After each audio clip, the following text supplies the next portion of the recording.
give it all to our Senator, our brother Senator Robin Abdul Aziz Padilla in the house.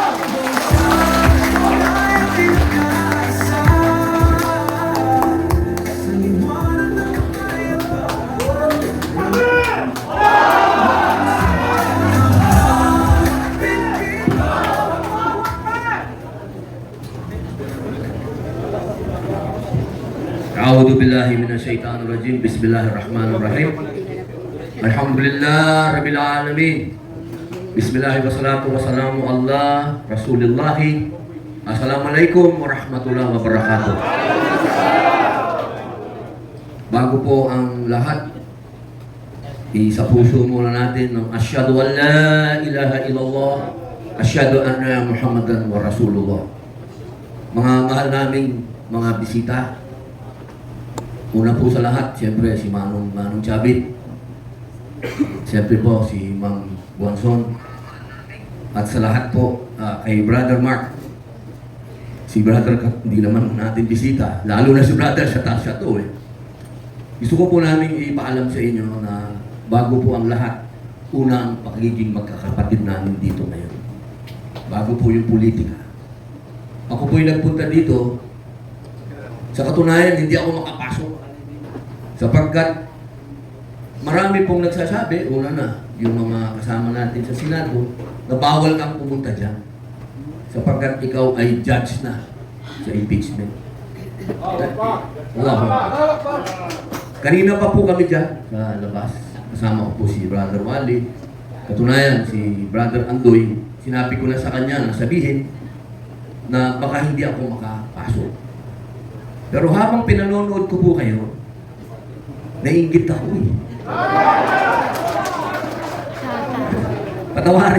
Patawarin mo ako, pero naiinggit ako sa mabuting paraan. Sapagkat ngayon po ang kaarawan ng ating Vice Presidente. Isang bagay po yan na gusto ko rin makabate. Hindi naman pwedeng kayo lang ang bumate. Kaya hayaan niyo po ako makabate sa kanya. Ginang pangalawang Pangulo, happy birthday po. Maligayang araw. Eid Milad sa amin po. At ang dasal po namin, ang dua namin sa Allah, ay bigyan po kayo ng una, ng lakas ng loob. Magandang pangatawan, magandang kalusugan, at laging patnubayan po kayo ng Allah. Amin. Alam niyo po, dito po sa kalagayan ng ating bansa ngayon, mga kapatid, hindi nila naiintindihan kung bakit ang Bangsamoro ipinaglalaban hanggang ngayon ang kalayaan ng bansang ito. Maraming nagtataka. Sabi nila, bakit itong si Senator Robin Padilla, kung makapagsalita ng soberenya ng Pilipinas, parang hindi aatras. Paano naman akong aatras? Umatras ba ang Bangsamoro? Ang Bangsamoro, kailanman, hindi sumuko. Hindi sumuko sa Espanyol, hindi sumuko sa Amerikano, hindi sumuko sa Hapon, sa kapwa Pilipino ba? Allahu Akbar! Allahu Akbar! Allahu Akbar! Mga kapatid, dapat maintindihan ng mga kababayan natin na walang kahit na sino ang magdidikta sa Bangsamoro, lalong-lalo na sa mga Muslim. Dahil nakasaad sa ating Quran na kailangan ipagtanggol natin ang lupa natin. Tama. Kung ano ang ating ipaglalaban natin. Tama yan. Paano natin isusuko ang soberenya natin sa dayuhan? Napakalaking kalokohan. Sinasabi nila, bakit yan si Robin Padilla? Ganito, pinagbintangan pa ako na ako daw ay obstruction of justice. Allahu Akbar. Mahirap bang intindihin na hindi katanggap-tanggap ang warrant of arrest ng dayuhan? Tama! Sino ang makakatanggap niyan kung Pilipino ka? Ibig sabihin, traitor ka! Tama! Ilan ang bayani natin na nagbigay ng buhay nila? Ilan ang Bangsamoro na nagbigay ng buhay nila para ipagtanggol ang bansang ito? Tapos ibibigay lang natin ng ganun? No way, Jose. Mga mahal kong kababayan, mga mahal kong Bangsamoro, hindi ako traidor sa Pilipinas na sinasabi ng maraming kasama naming senador. Maraming mga kababayan nating matalino daw ang nagsasabi na traidor daw kami. Sino kaya sa amin ng traidor? Sila, maliwanag naman. Labing-isa! Yung labing-isa! Sila na inuutos-utusan ng dayuhan? O ako na tumitindig laban sa dayuhan? Mga kapatid ko, yung sinasabi nilang pinalitan daw namin yung majority dati dahil sa impeachment. Parang, eto ba tukang mga ito nagbabasa ng rules ng Senado? Nagbabasa ba itong mga ito ng konstitusyon? Ang linaw-linaw sa konstitusyon at sa rules ng Senado, kailangan 16, 16 ang boboto laban sa ating Vice President. Tama! Kahit anong bilang ang gawin ko, paano sila makaka-16? Mga bungo sila! Ang totoo, kaya po nagbago ng leadership, hindi dahil sa impeachment. Dahil ang impeachment ho, kapag nakarating sa Senado yan, walang makakapigil, kailangan kaming mag-convene. Ibig sabihin, kailangan kaming magpulong, kailangan kaming maging judge. Kami po ay nagpalit ng leadership para sa Blue Ribbon. Para maumpisahan ang pagdinig sa Blue Ribbon upang malaman po natin talaga kung sino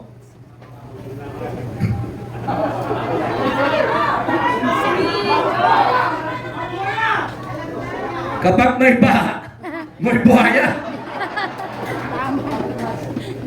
Yan lamang po yun. Kaya sana mga mahal kong kababayan at mga kapatid kong Bangsamoro, huwag po kayong maniwala na ginawa po yan ni Senator Alan Peter Cayetano.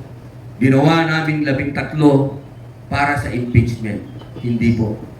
Ginawa po namin yan para malaman ng taong bayan ang tungkol kung sino talaga Ang mga magnanakaw!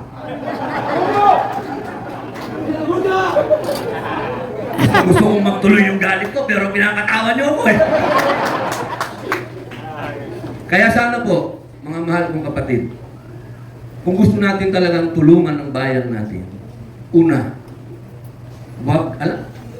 hindi ko naman kailangan ipaalala sa Bangsamoro yan dahil never kayong sumurrender. Never. Allahu Akbar, brother. Kailangan natin ipaalala sa ating mga kababayan. Huwag niyong hayaang nakawin sa atin ang kalayaan natin. Huwag na huwag. Yung soberenya natin, ipaglaban ninyo. Walang sino mang dayuhan ang pwedeng magsabi sa atin o humusga sa atin. Kung gusto tayong husgahan, dapat kapwa nating Pilipino. Huwag dayuhan. Nakakainsulto. Nakakainsulto na hinuhusgahan tayo ng ibang lahi. My goodness. I hate drugs. Hasta la vista! Hasta la vista, baby. Parang gusto mo na akong paalisin na. Bilang panghuli, mga mahal kong kapatid. Panghuling salita. Marami pa tayong pagkikita. Alam niyo kasi parang pinapaso ako kasi hindi ko alam baka pagdating ko bukas sa Senado, banata na naman ako ng rules of court. Oh, nagsalita ka doon, bawal yan. Ang dami nilang pakulo eh. Alam niyo, minsan di ko na rin maintindihan. Ito mga to nagbabasa o ako lang ang nagbabasa. Ang dami nilang ibinabato sa atin. Kapag pinakinggan mo naman yung binabato nila, hindi ko alam. Ano bang katwiran nitong mga taong ito? Minsan wala nang katwiran kung hindi pansariling interes. Bila kasi! Tandaan nito mga kapatid Pag ko, laging ano. hindi ko kailanman pinangarap maging politiko. Alam niya ng ating mahal na dating Pangulong Rodrigo Roa Duterte. Kasi mamukuha. Ako naging senador dahil binoto niyo ako. Hindi ko alam ba't niyo ako binoto. Nasusunod ang Vice President ng Pilipinas! Salamat ka. Gusto ko lamang pong namnamin yun yung lahat. Wala po akong personal na interes. Wala akong record ng kahit anong personal na interes. Ang gusto kong maging senador, number 1, si Manong Chavit Singson. Yan ang gusto kong maging senador. Number 1 yan! Number 2, si Atty. Rowena Guanzon. Yes! At siyempre po, marami pang iba. Wala sila dito. Hindi ko na sila babanggitin. Unfair naman. Kung meron po kayong dapat suportahan at tayo isulong talaga, ito pong mga taong ito na walang personal interest. Wala. Ano ba interest nila? Si Manong Chavit, mayaman nito. Walang gagawin ito kundi pagandahin na lang ang Pilipinas. Tumulong sa mga mahihirap! Paayusin ng mga mahihirap. Nagbigay nga lang napakalaking lupa sa Ilocos para sa Muslim.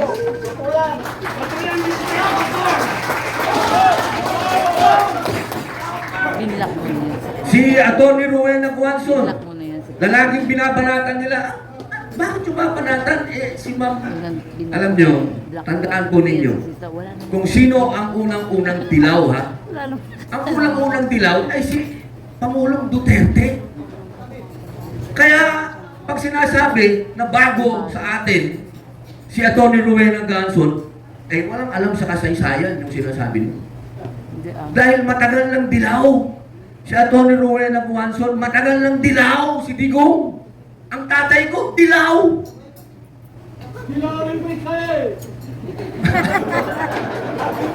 may tayo. Hindi na usapin ito kung anong kulay mo eh. Tandaan po ninyo. Ang importante dito sa usapin nating lahat, kung sino yung tunay na walang personal na interes.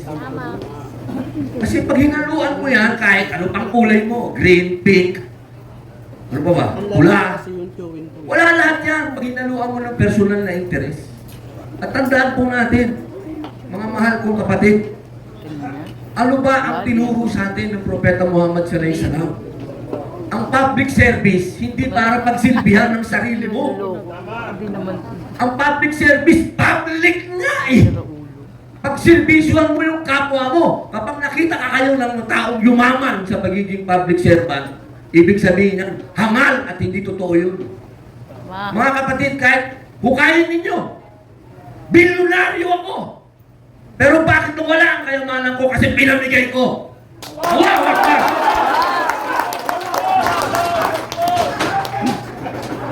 Brother, baka magbayad tayo dyan, ha?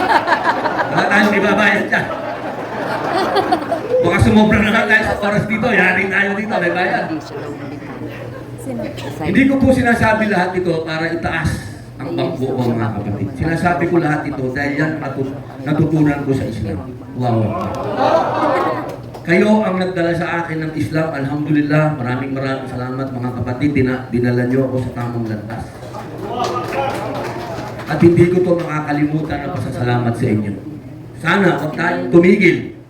Ang one bansa na ang Pilipinas dalhin natin sa Warahmatullahi wabarakatuh.